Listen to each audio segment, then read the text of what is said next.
¿Qué tal? ¿Cómo les va? Muy buenas noches y gracias, como siempre, por acompañarnos en la señal del Heraldo Televisión. Soy Maximiliano Espejel y hoy vamos a hablar de la condonación de impuestos y los privilegios fiscales en nuestro país. El pasado mes de septiembre, la Cámara de Diputados, se lo recuerdo, aprobó la iniciativa presidencial para prohibir la condonación de impuestos, la cual además fue apoyada por la mayoría de los grupos parlamentarios, a excepción del PRI, quien votó en abstención, pues argumentó que se cierran las puertas con esta medida para poder tomar los estados ante casos extraordinarios como los desastres naturales que se puedan presentar. Aquí, a continuación, vamos a recordar estas declaraciones.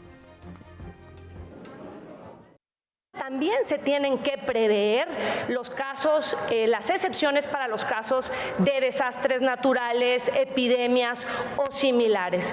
Yo me pregunto finalmente qué es lo que sigue. Si ahorita se está eliminando la posibilidad que en algún escenario específico el Ejecutivo cumpla con su obligación, ¿qué es lo que sigue? Eliminar también los estímulos fiscales.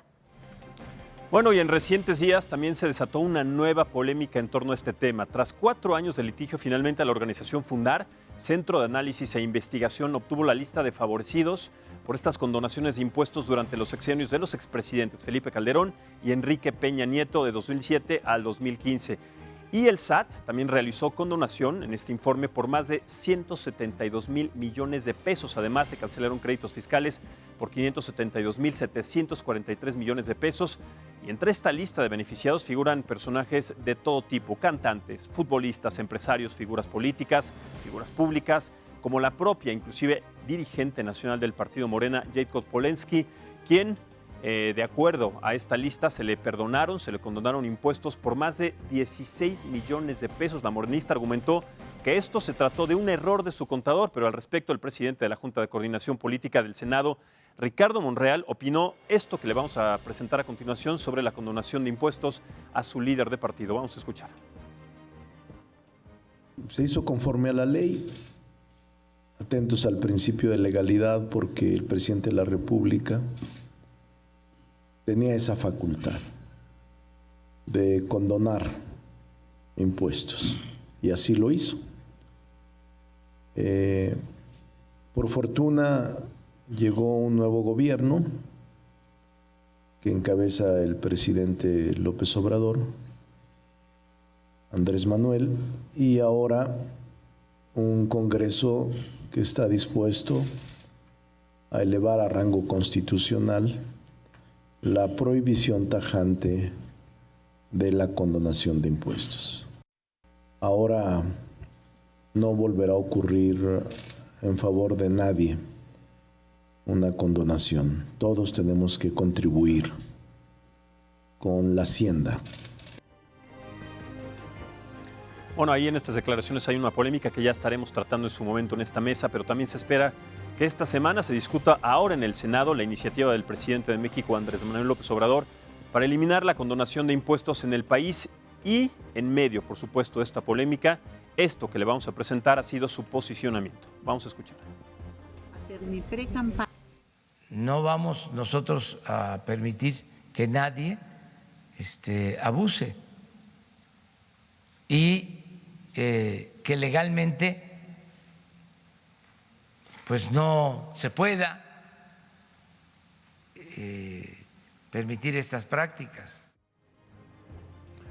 Bueno, para platicar entonces de este tema, de esta polémica que se ha generado y además para generar un debate y analizar precisamente cada punto de lo que implica, presento en nuestra mesa de análisis el día de hoy a diferentes personajes que son importantes también tomar en cuenta para platicar de este asunto. Primero empiezo con Iván Benumnea, el investigador precisamente de Fundar. Iván, muchísimas gracias y bienvenido. A ti por la invitación. Muchísimas gracias. También saludo con mucho gusto a la doctora Gabriela Ríos Granados. Ella es secretaria académica de la Coordinación de Humanidades de la máxima casa de estudios, la Universidad Nacional Autónoma de México. Doctora, muchas gracias y bienvenida. Gracias por la invitación. Al contrario, muchas gracias. Y finalmente saludo a Joel Salas, comisionado del INAI. Joel, muchísimas gracias y también bienvenido. Muchas gracias a ti, Max, por la oportunidad de estar contigo en tu auditorio y coincidir con Iván y con Gaby.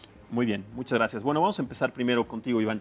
¿Nos puedes dar un poco más de claridad, nos puedes dar detalles sobre esta lista que se publicó, los que están involucrados, los que están implicados y además también el proceso que tuvieron que pasar, que estoy seguro que fue complicado para conocer estos datos y cuáles son las implicaciones a partir de conocer esta información? Claro que sí. Esta lista es el resultado de un litigio de un poco más de 4 años, en donde básicamente lo que pedíamos es que se cumpliera una resolución del INAI en donde se ordenaba publicar la información sobre las personas a quienes se les condonaron impuestos y otro tipo de deudas fiscales en el periodo de 2007 a 2015. En este periodo ocurrieron amnistías fiscales que fueron aprobadas por el legislativo a propuesta del ejecutivo y cuyos resultados fueron pues muy negativos para nuestras finanzas públicas y también en términos de la percepción alrededor de nuestro sistema fiscal. Esta lista contiene información precisamente sobre a quienes se les condonaron impuestos y otro tipo de deudas del 2007 al 2015 y incluye a muchos sectores de la economía, desde empresas mineras hasta clubes de fútbol, hasta periodistas, hasta personajes ligados a la política, al mundo, a gente del entretenimiento, en fin, ¿no? Estos y si hubiera periodistas, bueno, también sería importante darlos a conocer, no faltaba más. Exactamente, en fin, tiene una serie de nombres vinculados a distintos sectores y pues lo que a nosotros, más allá de los nombres, lo que a nosotros nos preocupaba era posicionar el por qué las amnistías fiscales no son una buena idea ni para nuestras finanzas públicas, ni para nuestra cultura contributiva. Totalmente. A ver, esa sería entonces la siguiente pregunta. ¿Por qué no son de alguna manera saludables para nuestras finanzas públicas, para la economía, pero también por qué hasta este momento es cuando se puede llegar a concretar esta información? Para nosotros, desde una perspectiva de justicia fiscal, las amnistías lo que hacen es romper con una regla básica que es la progresividad. Esto significa que una persona que tiene muchos recursos y que por lo tanto debe pagar más impuestos que otras personas de menos ingresos, pues entonces paguen más impuestos. La progresividad significa que quienes más tienen, más impuestos deben de pagar y con las amnistías fiscales lo que sucedió es que esta regla Pero bueno, eso se está rompió. Dentro de la ley, o sea, digamos sí, que eso no es una injusticia. Es legal, pero considerando los niveles de desigualdad que existen en nuestro país, la extrema concentración de riqueza, estas amnistías fiscales no debieron haber ocurrido y mucho menos en un periodo de 6 años. Y precisamente como existen estas desigualdades económicas y sociales, es importante que con este proyecto de condonación de impuestos, bueno, que se hizo durante estos 2 sexenios, pues se acabe porque son recursos, estamos hablando de más de 176,000 millones de pesos, que pueden servir para muchísimas cosas y con la carencia justamente de recursos para diferentes asuntos, entre ellos para un plan nacional de desastres como el DN3, sería indispensable, ¿no? Sí, por totalmente. pensar en un ejemplo.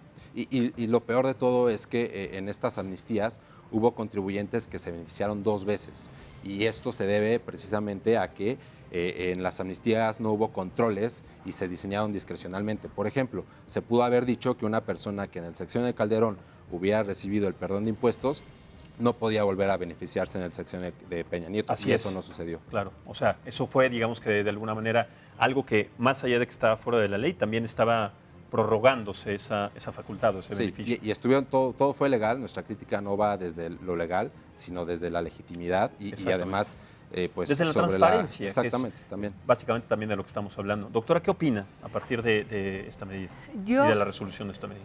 Yo no estoy de acuerdo con el tema de las amnistías o las condonaciones, incluso las cancelaciones, sí fueron parte de la legislación, ¿no? Incluso avalada por las reglas que emitía en su momento el SAT, porque eran los que tenían que establecer estas reglas para poder palomear quién podía o no disfrutar de las condonaciones o amnistías. El caso es que no formaron parte de una política pública sana. A eso es lo que me quiero referir, porque el mensaje que tú le estabas dando a los contribuyentes que repitieron las amnistías, tanto en un sexenio como en el siguiente sexenio, es que finalmente puedes dejar de pagar contribuciones y el premio va a ser una condonación. Es decir, no estás generando un contrato social que viene siendo el pago de las contribuciones. Entonces la gente, pues, recordemos que la materia fiscal es muy difícil en México, o sea, no es fácil acceder a una defensa fiscal. Entonces, ¿quiénes tienen acceso a estas amnistías? Pues como comentaba Iván, pues todas aquellas grandes empresas que tuvieron ese acceso para pagar a un buen despacho, es decir, vamos a generar este conocimiento experto para poder llegar a estas condonaciones o amnistías, y que al final del día no todos los contribuyentes tuvieron ese acceso. Es decir, sí se piramidó, se puede decir de alguna manera, estos beneficios, no en beneficio de la sociedad, sino en beneficios de unos pocos, y que fue una política perversa. Por eso yo creo que es tan importante el que se hayan obtenido estas listas y de manera proactiva y abierta, porque es la primera vez que yo veo que el SAT se sienta con Fundar, con Joel, a dar esta información, porque las anteriores administraciones, los anteriores jefes del SAT eran totalmente resistentes a este tipo de información, porque en principio no había la reforma al Código Fiscal, el artículo 69, porque decían que había un impedimento legal, y si ellos daban a conocer los nombres de las personas a quienes les concedieron cancelaciones o condonaciones, iban a tener la pena era la pena de prisión, ¿no? Entonces, de la pena de libertad, de privación de la libertad. Entonces, esa fue por mucho tiempo la excusa por parte de los anteriores jefes del SAT para dar a conocer esta información. Cuando se da finalmente la reforma en el sexenio pasado y que permite abrir las condonaciones y las condenaciones, pero no hacia atrás, sino hacia adelante, otra lucha que es cuando empiezan ellos a conocer precisamente el tema de los nombres refleja un tema de falta de política pública en este sentido. Totalmente. Y además es un tema de rendición de cuentas. Queremos saber por qué el SAT finalmente no ejerció estas facultades, o si las ejerció, cómo las ejerció y cómo fueron ejercidas esas facultades discrecionales. Y a partir de eso se tendría que hacer, lo pregunto yo, una investigación minuciosa de por qué a estos personajes, por qué la selección, por qué la elección de estos personajes y a partir de qué beneficios. Eso seguramente le corresponde ya también a otra diligencia, pero se tendría que hacer en su momento, ¿no? Mira, normalmente y habría una pena las también personas después físicas o morales que recibieron estas condonaciones fue porque ellos conocieron, o sea, no necesariamente decir porque ellos sí, sino porque ellos tuvieron el acceso a la información, es decir, oye, a lo mejor su asesor fiscal dijo, oye, tenemos este beneficio, vamos a acercarnos. Yo creo que ahí no está el quid está porque las autoridades fiscales no ejercieron bien sus facultades en cuanto a recaudar. ¿Sí me explico? Sí, totalmente, pero ahí la pregunta es, ¿no ejercieron bien sus facultades o se hicieron de la vista gorda? Porque son dos asuntos muy distintos y pudo haberse tratado de cualquiera de las dos, ¿no? Se tienen que estudiar ambas, en qué situación estaban cada uno, porque, por ejemplo, se dan condonaciones por el caso de alguna empresa que se haya ido a quiebra, por ejemplo, ¿no? Es un caso, o las condonaciones de multas cuando se da ante la Prodecon lo que es los acuerdos conclusivos. O sea, hay distintas formas para acceder a la condonación, y yo creo que ligando los nombres y como dio la información el SAT, podemos saber cómo derivaron esas condonaciones, bajo qué fundamento jurídico. Entonces es mucho más fácil y ahí podemos ya explorar prácticamente lo que queremos saber y escudriñar son las facultades del SAT. Totalmente. A ver, y dado esto que expone la doctora Joel, ¿cómo fue? Porque son 4 años de litigio seguramente muy desgastantes, muy complicados. Este proceso generó también batallas pues, en diferentes rubros. ¿Cómo fue este proceso? ¿Qué es lo que podemos esperar a partir ya de esta primera parte, de esta primera resolución? Y además también, ¿cuáles serían las posibles consecuencias si es que no es demasiado tarde, si lo podemos ver desde ese punto de vista? En efecto, fue un litigio largo por parte de Fundar, en donde el amparo que interpone Fundar ante el Poder Judicial es por el incumplimiento a una resolución nuestra que data de 2015. Sin embargo, Fundar y otras organizaciones desde el 2010 habían solicitado esta información y en ese momento el IFAI siempre falló a favor y el INAI a que esta información se hiciera pública. Claro. Si partimos del supuesto que las condonaciones se hicieron en las 2 últimas administraciones, pues resulta difícil creer que las mismas administraciones iban a liberar esta información completa. Lo que sí es que se hizo la reforma al Código Fiscal y por lo tanto ya conocíamos la información de 2015 a 2018. ¿Por qué? Porque quedó incluso como obligación de transparencia en la Ley General. Quedaba pendiente 2007 a 2014. Y eso es justo la información que se liberó la semana pasada.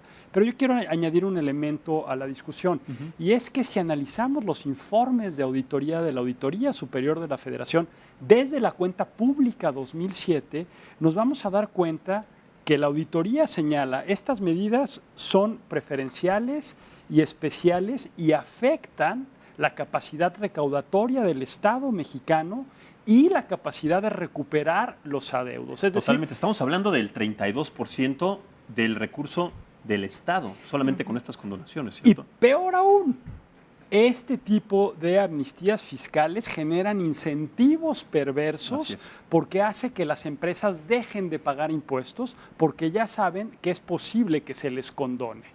Y el otro elemento que no es menor, la propia Auditoría Superior de la Federación señala que quienes más se han beneficiado de esas condonaciones son las personas morales, es decir, grandes empresas. Entonces, ¿en dónde estamos hoy?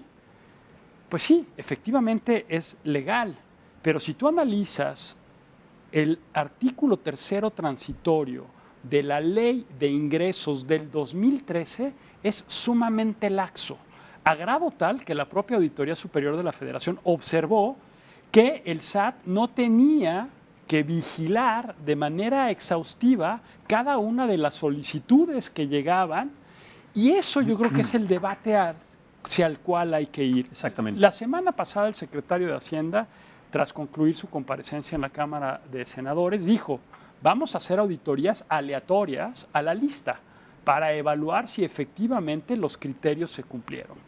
Creo que hoy, gracias a este litigio estratégico que hizo una organización de la sociedad civil, al funcionamiento de una institución del Estado mexicano como lo es el INAI, a la resolución del Poder Judicial y al trabajo de la Auditoría Superior de la Federación, está iniciando una discusión sumamente pertinente para la viabilidad del Estado-nación en México. Y que es que lo que dejó de recaudar el Estado dejó de convertirse en garantías de derechos fundamentales para los que menos tienen. Así es. Está en la Cámara de Senadores, como lo veíamos ahora, el construir y pasar la reforma constitucional y luego establecer el marco normativo, no para que las condonaciones ya no existan, las condonaciones son necesarias. El propio artículo 39 del Código Fiscal define con mucha precisión. Yo soy de Nayarit. Hace poco hubo un fenómeno climatológico como Huila que destruyó prácticamente la mitad del estado. Así es. Ahí por eso lo planteaba justamente con Iván, acerca de que esta recaudación tendrá que servir para proyectos o para programas de reconstrucción. Entonces, como el para 2003. concluir esta primera intervención, está muy bien que nos centremos en el ámbito federal, pero hay que recordar que los municipios y los estados también tienen capacidad de condonar impuestos. Y por el otro lado, hay que analizar lo que ha pasado en otras dependencias e instituciones. El IMSS también condona, la CFE también condona, el ISSSTE también condona, y este instrumento que hoy ya quedó vedado por una jurisprudencia del Poder Judicial, en el sector financiero, distintas instituciones también lo aplicaron. Concretamente, una institución financiera se le pidieron todos los contratos de deuda pública que tenía con los 3 niveles de gobierno, y por hacer alusión a que no se le llamó como tercero interesado, finalmente el Poder Judicial le concedió el amparo, y esa información hoy no la podemos conocer. Entonces creo que... ¿De qué institución financiera estamos hablando? ¿Se puede conocer esa Grupo información? Interacciones. Okay. Y la Comisión Nacional Bancaria y de Valores notificó a Grupo Interacciones para que Grupo Interacciones interpusiera un amparo. Mismo caso que fue con ¿Y lo lo que interpusieron? Y lo Porque está dentro de su derecho. Y lo interpusieron, y por lo tanto esa información no se conoce. Pero en lo subsiguiente... Está dentro de su derecho interponer este amparo, pero también está dentro del derecho de transparencia que se dé a conocer después de que se... Pero lo más interesante es que el Poder Judicial ya falló, que en lo subsiguiente eso ya no va a ser posible.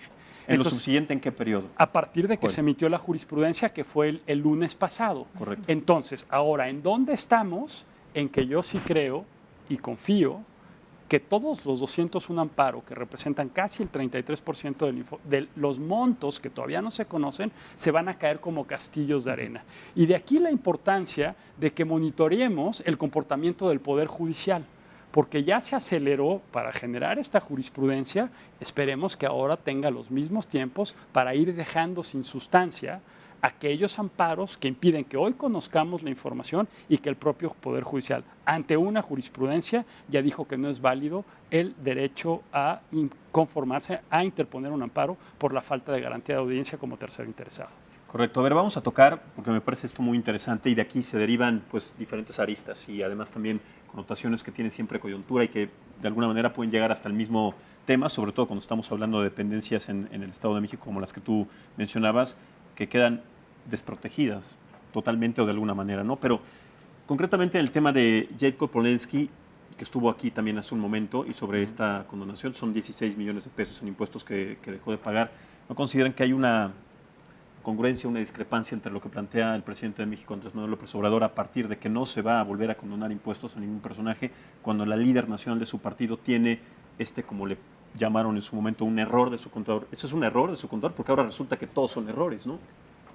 La información que nos dieron no permite analizar caso por caso qué sucedió, porque cada contribuyente tiene su historia, cada contribuyente recibe distintos ingresos y los declara de manera distinta ante el SAT.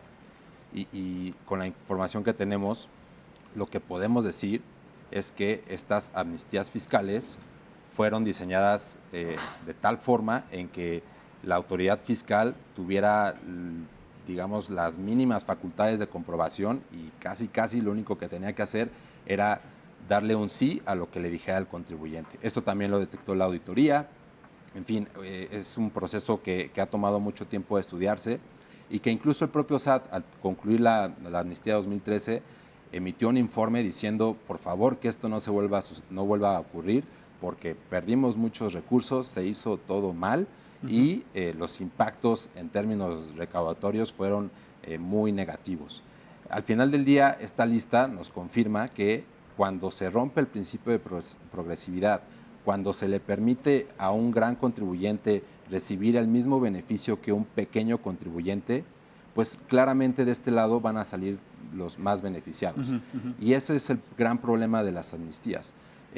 Hay algunos sectores que han salido a defender que las amnistías fiscales fueron, sí, todo hecho bajo la legalidad y se trató de manera igual a todos los contribuyentes, pero ese fue precisamente el problema. No podías darle el mismo beneficio a una empresa que durante 6 años no había pagado impuestos que a un contribuyente con una fonda económica que por cuestiones económicas no había podido pagar impuestos. En fin, hay varias historias que contar y solo por poner un ejemplo, la auditoría detectó que a 15 grandes contribuyentes del 2007 al 2013 el SAT no les pudo cobrar impuestos y aún así recibieron la condonación. ¿No les pudo o no les quiso o no existían las facultades? Porque en el lenguaje también tendríamos que usar justamente el significado de poder, querer, no tener las facultades. La auditoría menciona que hizo auditorías, porque el SAT constantemente hace auditorías y vigila el cumplimiento de las obligaciones de los contribuyentes, pero la auditoría detectó que a pesar de esas auditorías no logró detectar algunos impuestos y al final de cuentas a estos 15 grandes contribuyentes, que por cierto están seguramente en la lista de amparados, a los que ahorita hacía mención Joel, al final recibieron una condonación de 46 mil millones de pesos. Eso equivale a, por ejemplo, el programa Jóvenes Construyendo el Futuro. Así es. De Andrés Manuel López Obrador. En fin, es una serie de irregularidades, de discrecionalidades que al final solamente favorecieron a los más ricos de este país, a los grandes contribuyentes de este país, y desde ahí nos parece una buena noticia que esta administración se haya planteado seriamente terminar con este tipo de amnistías fiscales, con este tipo de condonaciones de impuestos que favorecen a los más ricos. Otro tipo de condonaciones, como las que decía Joel, en donde a lo mejor sucede una catástrofe natural y es necesario plantear beneficios a quienes debían impuestos para que puedan superar su situación económica, nos parecen que deben regularse y que deben existir. Pero, de todos modos, hay que asegurarnos que estas condonaciones queden bien establecidas y bien reguladas a nivel local, porque es una realidad que a nivel local las entidades federativas realizan amnistías fiscales parecidas a las que sucedieron a nivel federal de manera aleatoria, de manera discrecional, y ese campo, digamos, ese campo de las finanzas públicas no ha sido totalmente estudiado. Necesitamos profundizar más sobre eso. Y si dices que nos tenemos que asegurar o se tendría que asegurar que este proceso lleve de manera correcta, entonces, ¿qué se podría hacer con ese dinero, con esa generación o esta recabación de impuestos cuando en las políticas actuales de la Cuarta Transformación hay una política clara de ahorro y en donde también pues, una cantidad importante de dinero tampoco se ha destinado a programas importantes, sí a los programas sociales, pero no a programas importantes que generen un desarrollo económico en nuestro país? Entonces, doctora, ¿qué podemos esperar a partir de si se hace o se lleva una metodología correcta para generar este proyecto en un futuro, hablemos de 5 años, de lo que representa esta administración? Mira, la administración hoy por hoy se comprometió a evitar las condonaciones o las amnistías, primero con el decreto, ¿no?, de Andrés Manuel, en el que decretaba que no iba a decretar, es algo muy curioso, pero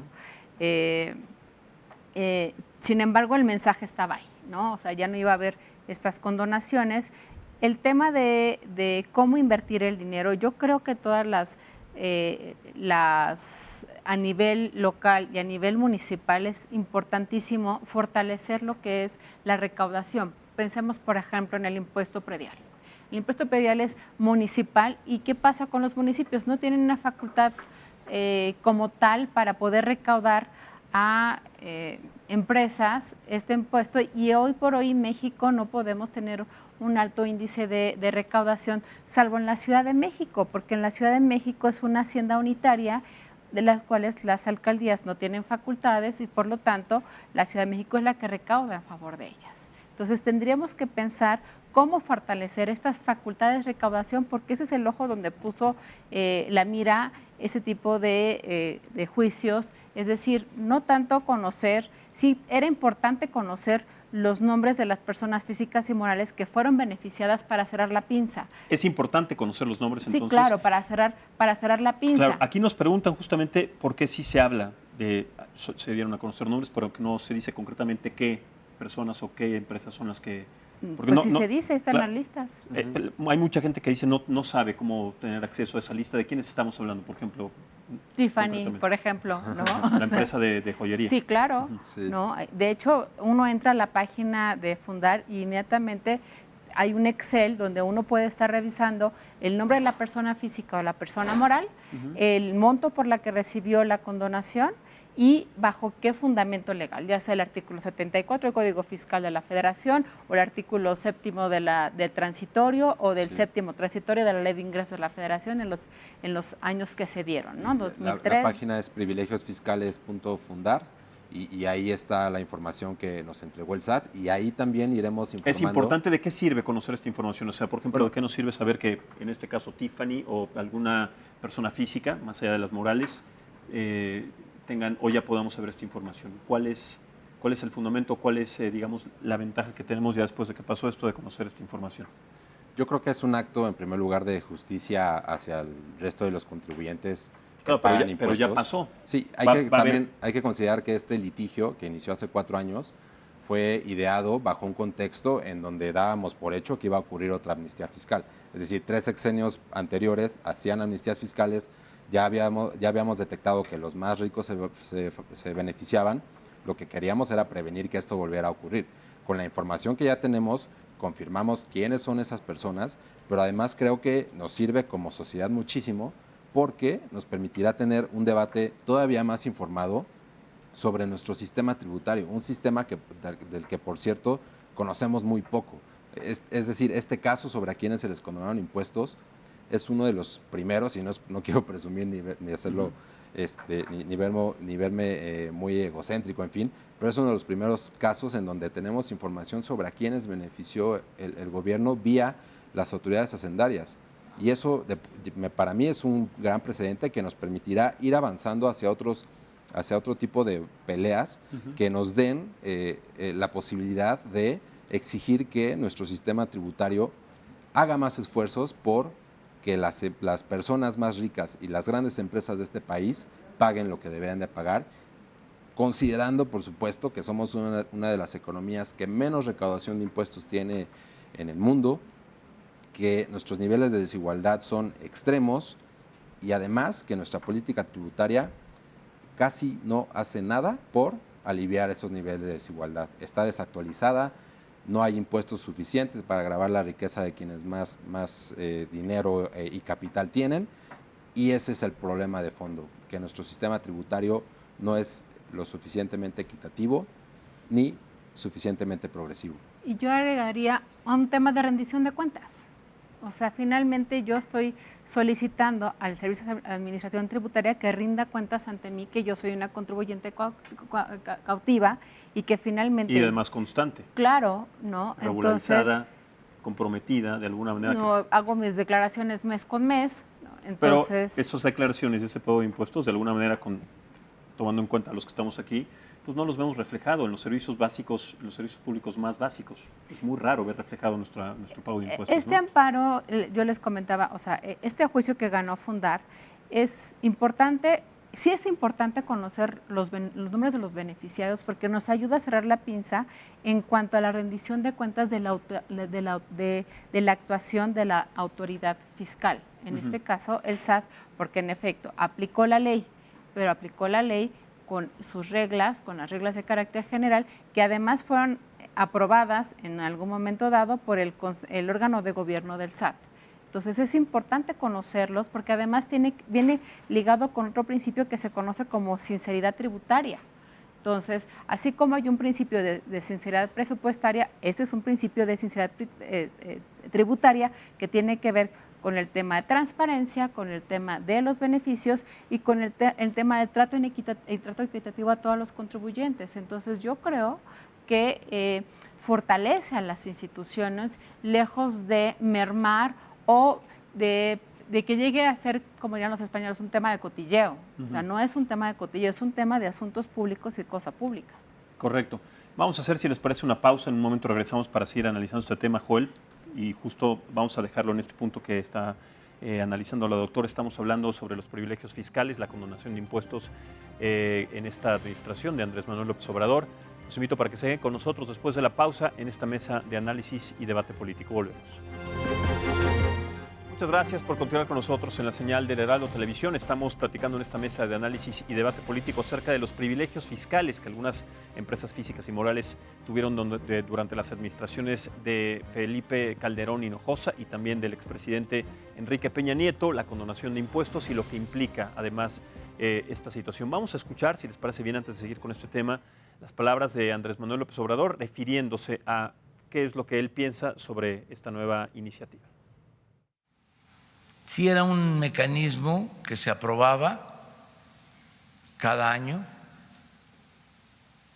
en la ley de ingresos, pero era muy notorio de que se daba preferencia a unas cuantas empresas y bancos. Todo el régimen neoliberal se mantuvo una política de privilegios fiscales, mecanismos para no pagar impuestos, la consolidación fiscal, por ejemplo, crear empresas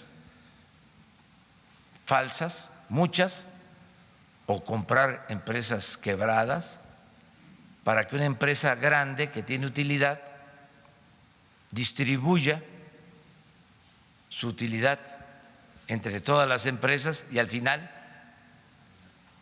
pague muy poco o no pague. Bueno, ahí escuchábamos las palabras de Andrés Manuel. Joel, ¿qué opinas sobre todo en este tema que habla de las empresas fantasmas, las empresas que también a partir de estos mecanismos de evasión de impuestos o de no pagar impuestos, pues hacían que se beneficiaran también empresas que sí tenían utilidades más grandes? ¿Cómo es que se determinó además la metodología para generar esta información y seguir puntualmente todos estos procesos y de estas empresas también, ¿no? Bueno, yo creo que es uno de los beneficios por los cuales hoy la lista es pública, es decir, empezar a partir del análisis de esa base de datos, tratar de ir atajando las distintas suposiciones o sospechas, es algo muy positivo para el país. Y yo lo que creo es que, y eso sí hay que reconocérselo a este gobierno, está agarrando el toro por los cuernos en el sentido de que quiere regular mejor. Por el momento está una reforma constitucional que ahora va al Senado. Pero la reforma constitucional es un poco escueta porque solo le añaden al 28 la palabra se eliminarán las condonaciones conforme lo determinen las leyes correspondientes. Es ahí en donde hay que entrarle al debate fino y hay que aprender de la experiencia pasada. Porque si al final solamente queda en el Código Fiscal, pues nadie da garantías de que en la Ley de Ingresos de otro año pueda venir este boquete enorme. Mira, perdón que te lo diga. Pero No, adelante. Artículo 3º de la Ley Fiscal de Ingresos, de la Ley de Ingresos de 2013. El SAT condonó, es un reporte de la Auditoría Superior de la Federación, ya que de conformidad con lo que establece el artículo 3º, queda a su voluntad las cifras presentadas. Queda a la voluntad del SAT las cifras presentadas.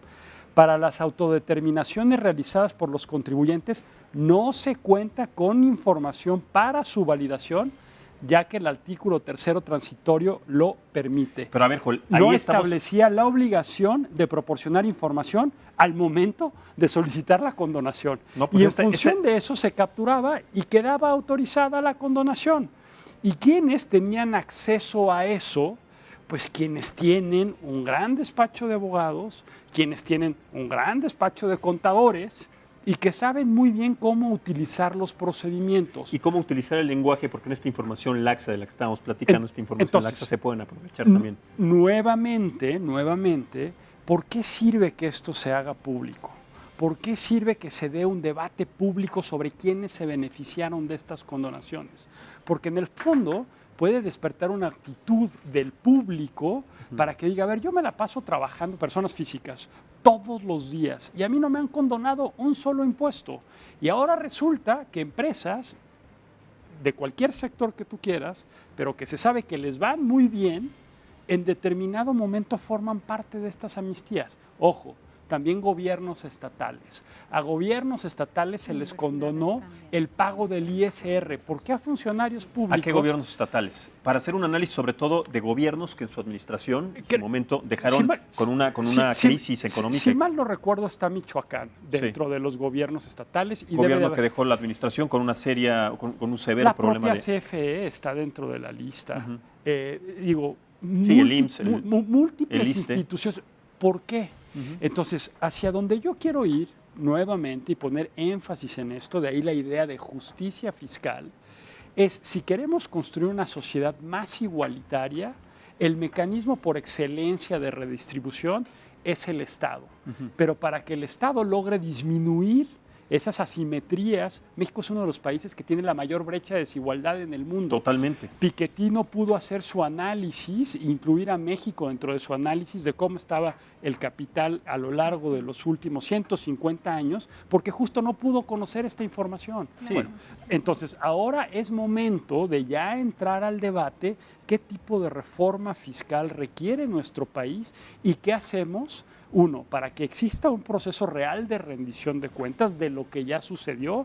Y dos, y más importante, garantías de no repetición. Y para eso el legislativo tiene un papel muy importante que jugar al aprobar las piezas legislativas que hacen falta para que esto no vuelva a suceder. Lo subsiguiente, con donaciones masivas a grandes contribuyentes de impuestos en este país. Claro, pero dentro de esa información, entonces, dentro de este proceso, yo aquí leo, y como tú también lo pusiste muy bien, es una situación el que queda a su voluntad. O sea, si estamos hablando de voluntades, no de la ley, no de cómo se tiene que establecer estos procesos de ley, estamos hablando de si lo quiero hacer o no. Mira, yo creo que la jefa del SAT en una entrevista reciente daba elementos que creo que van a aportar mucho a la discusión pública y ojalá que el SAT en una política de transparencia proactiva pueda hacer públicos estos oficios. La jefa del SAT señaló que desde el propio SAT en las administraciones anteriores, así como yo te decía para este caso del Grupo Interacciones, le avisaba a las empresas de que se ampararan. El SAT y la Prodecon, cuando fue el tema de acceso Sí, a la les daba el información. pitazo muchísimo tiempo antes para que se pudieran proteger. Hoy, con esta jurisprudencia que ya salió, en lo subsiguiente eso no va a ser posible. De ahí la importancia de que también veamos que pese a todo, tenemos un diseño institucional que permite la garantía de derechos fundamentales, como en este caso lo es el derecho de acceso a la información. En estos dos puntos que señalas, Joel, entonces, ¿cuáles serían los primeros parámetros o los primeros ejes importantes a seguir para que se pueda de alguna manera concretar este proyecto a largo plazo? No solamente dentro de esta administración, sino que ya sea un ejercicio contundente de transparencia permanente, ¿no? Exacto. El primer punto para mí es transparencia total en lo sucedido. Se tiene que conocer el nombre de las 201 personas físicas o morales que hoy están amparadas y que representan más de 100,000 millones de pesos. Y para eso, insisto, hay que ver qué va a hacer el Poder Judicial con estos juicios que están abiertos. ¿Qué posibilidades hay de conocer estos nombres? Hay un acuerdo, en principio, y lo dijimos el día de la conferencia de prensa cuando se presentó esto, que el SAT cada mes va a estar actualizando la base de datos a partir de aquellos juicios que ya se queden sin materia y por instrucción judicial ya se pueda hacer público los nombres. ¿Qué certidumbre tendremos que tener en estos procesos de mes a mes? ¿En cuánto tiempo podremos ya estar pensando que se puede dar a conocer esta información? A partir del 30 de cada mes se va a ir actualizando. Si al SAT ya lo notificaron de que uno de estos 201 juicios de amparo se quedaron sin sustancia, ya podrán liberar la información. Y será publicada en su momento. Y será publicada en su momento y será del conocimiento público. 2.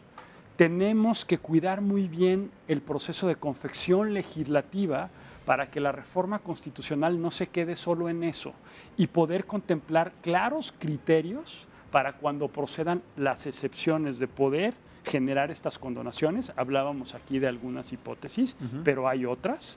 Cuando, en términos de cancelaciones, se vuelve más costoso cobrar el crédito fiscal y se queda activo. La condonación es un perdón total. Y 3, que esto sirva, insisto, para poder tener una discusión seria sobre 2 puntos básicos.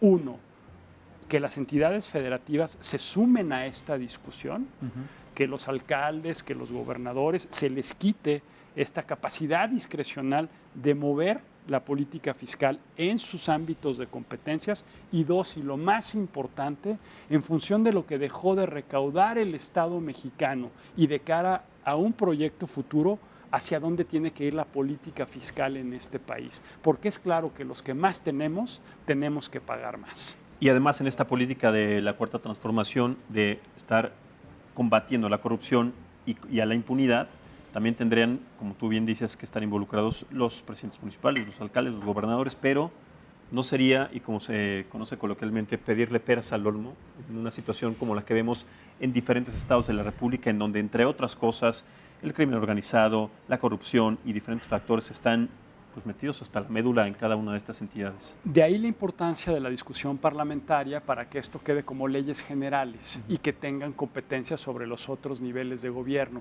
y que no se quede con una legislación que solo regula el ámbito federal.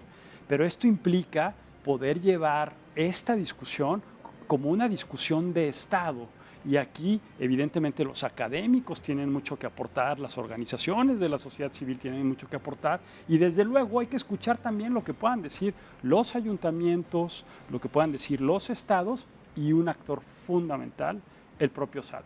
Porque el propio SAT tiene toda la información de qué fue lo que hizo posible que, más allá de estas legislaciones que se hicieron en las leyes de ingresos de la Federación, cómo se cristalizaron en los hechos estas condonaciones masivas de impuestos. Correcto. Doctora, ¿qué opina? Es fundamental bajarlo a las entidades ahorita federativas. Ahorita, recordando la lista, también vienen, por ejemplo, universidades. Y es muy importante sí conocer los nombres. ¿Por qué? Porque puedes ir haciendo conexiones. Por ejemplo, viene la Universidad Autónoma del Estado de México, viene condonada, pero resulta que la Universidad Autónoma del Estado de México es uno de los principales actores de la estafa maestra. Así es. Entonces, por eso es tan importante ir relacionando nombres, o como la Universidad del Estado de Hidalgo, que también está siendo investigada por la UIF por este caso de instituciones educativas, además, que no contaban con infraestructura para un proyecto de esta magnitud. Hay universidades públicas que sí vienen condonadas, pero que también contrataron empresas fantasma. Entonces es muy importante conocer toda esta información para poder hacer precisamente estos mapas y saber cómo se va a reaccionar frente a una situación de corrupción como tú lo comentaste. Entonces yo creo que... Porque además es la bandera de esta administración, ¿no? O sea, tendrá que tener congruencia, coyuntura, que venga a partir de esa bandera y de esta disposición, pues iniciativas como esta, o sea, iniciativas que den claridad y que den certidumbre sobre todo a la ciudadanía.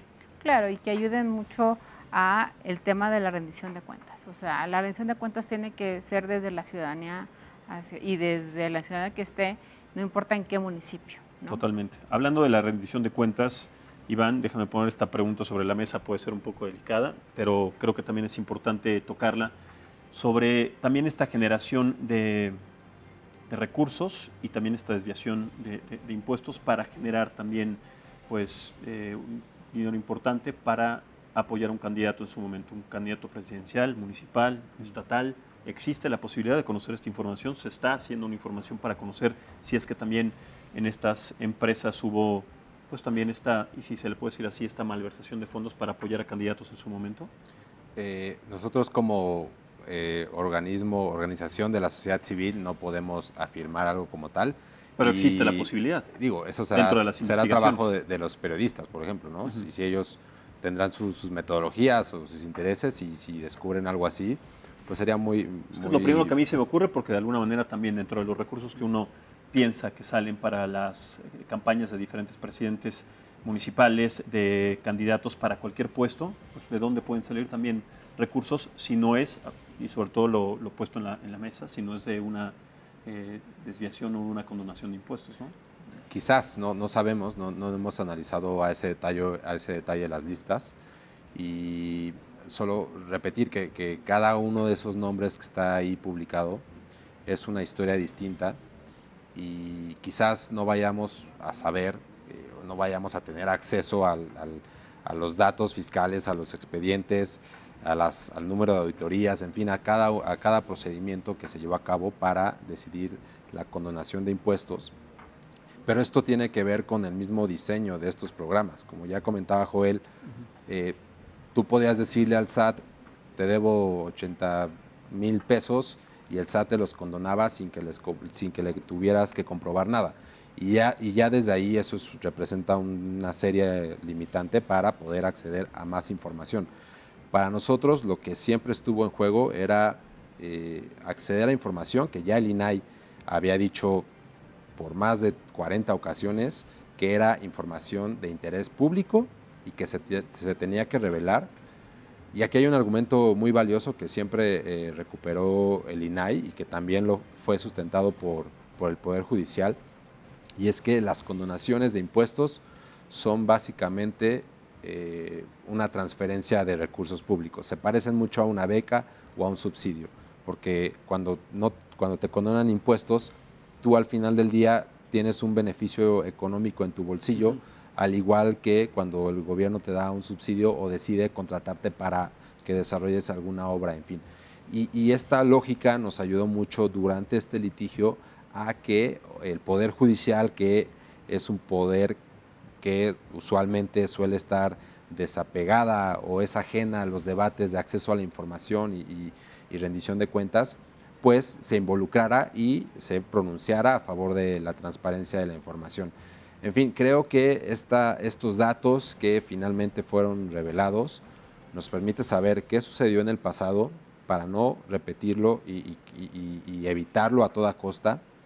Y también permitirá que los periodistas, otras organizaciones, la gente, ¿no? Cualquier persona haga estos vínculos y haga estas hipótesis y se aviente a comprobarlas. Eso. Para que pues en su trinchera, como suele decirse, pelee por un sistema tributario más justo. Totalmente, Joel. Sí, mira, Max, detrás de tu pregunta se puede responder la que le hacías a Iván, sí. Algo que estaba hace rato sobre... Solo puse directa porque de alguna manera no... sobre la mesa. Y yo sobre este tema creo que la discusión apenas inicia. ¿Por qué es importante saber los nombres? Porque en efecto periodistas van a poder empezar a tratar de rastrear si hay esas cadenas causales que tú aludes. Si en determinado momento una persona que llegó a ser candidato y que ganó una elección... Y más allá de candidato que llegó a un puesto...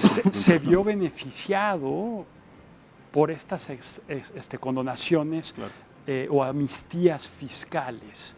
Si no se conociera esa información, es imposible que los periodistas pudiesen hacer una investigación como la que hicieron sobre la estafa maestra después de los informes de las cuentas públicas de la auditoría a todas estas universidades. Punto número 1. Pero punto número 2, no hay que denigrar la inteligencia de las instituciones del Estado mexicano. Probablemente la Unidad de Inteligencia Financiera, la Comisión Nacional Bancaria y de Valores, la propia Secretaría de Hacienda, la propia Auditoría Superior de la Federación, las propias Contralorías Internas, a partir de esto van a poder focalizar el análisis que hagan para tratar de probar estas posibles cadenas causales. Entonces, dado que se rompe un principio constitucional básico de equidad en la contribución a la hacienda pública, la contraparte, y es lo que dijo también el Poder Judicial, es la publicidad total de la información. Entonces, yo creo que con estas listas la discusión apenas inicia y ni siquiera todavía tenemos claridad de los distintos canales que se van a abrir a partir de estos datos que están contenidos en las bases que finalmente se hicieron públicas la semana pasada. Correcto, doctora. Mira, y quisiera enlazar este comentario con unas listas que publica ya desde la reforma del Código Fiscal el SAT sobre las empresas fantasma. Esas listas han ayudado muchísimo también a la Auditoría Superior de la Federación a hacer cruces. Entonces, finalmente, esas informaciones que se están abriendo actualmente van a ayudar a todas estas, a todas las instituciones que hacen auditorías a generar mejor información y saber de qué manera se pueden, por una parte, o desviar fondos, o en este caso de las condonaciones, pues saber cómo fueron favorecidas estas empresas y si tiene ese link o ese vínculo de desviar los fondos. Entonces, creo que es muy importante, siempre suma en ciertas hipótesis abrir la secrecía en materia fiscal, como es el caso de las condonaciones, los perdones o incluso el tema de las empresas fantasma. Claro, ¿qué opinan? Pues digo, también para no dejar de tocar este tema, ¿qué opinan de las declaraciones del expresidente Felipe Calderón acerca de que desconocía estas listas de contribuyentes? Bueno, él mismo propuso la amnistía de 2007, o sea, él dentro del paquete económico 2007, la Secretaría de Hacienda propuso esta amnistía fiscal, entonces, pues digo, está equivocado en ese sentido, ¿no? El esquema... Pero equivocado sería muy inocente pensar. Por decirlo de algún modo. También es cierto que difícilmente se pueda comprobar que él decidió beneficiar directamente a un contribuyente, pero algo que sabía... Pero bueno, ya se empezaron a dar las investigaciones, o sea, ya se abrió, digamos, que la caja de Pandora a partir de esta primera instancia. Sí, pero algo que sabía él y cualquier autoridad hacendaria de nuestro país es que cuando tratas igual a un contribuyente grande que a un pequeño, los más ricos se van a beneficiar, porque eso es algo lógico. Y esto fue lo que sucedió con las amnistías. Una persona, una gran empresa, tenía el mismo esquema de beneficios que una empresa pequeña y al final eso iba a dar como resultado que los más ricos y los que más deben impuestos iban a beneficiarse mucho más. Y eso fue algo que pudo haberse evitado y decidió no hacerse. Totalmente. Es un tema que todavía da para mucho más, para hablar. Se nos terminó la hora, pero lo analizaremos en su momento conforme vayan pasando también las investigaciones y sobre todo estos procedimientos que se van a dar, como bien nos dijiste, mes a mes, Joel, y que además es importante para conocer y de manera transparente, que es pues un derecho que de alguna manera tenemos como ciudadanos y como contribuyentes, esta información y como bien lo dices, para generar mejores valores y vínculos en esta sociedad que pues de alguna manera sí tiene esa merma o ha estado de alguna manera lastimada durante tantas administraciones y tantos años a partir de la carencia de esta información. Así que les agradezco muchísimo que nos hayan acompañado, doctora, muchísimas gracias. Iván, gracias por haber estado en esta mesa. Joel, muchísimas gracias por haber estado con nosotros. También y sobre todo muchas gracias a ustedes por habernos visto y escuchado. Lo invito para que sigan la programación de El Heraldo Televisión y lo invito también el día de mañana a que nos acompañe a las 9 de la noche en otra mesa de análisis político y también que siga nuestra programación a partir de nuestras plataformas digitales. Soy Maximiliano Espejel, te recuerdo siempre que lo que no es perfecto es hermoso y lo espero el día de mañana a la misma hora. Muy buenas noches y hasta la próxima.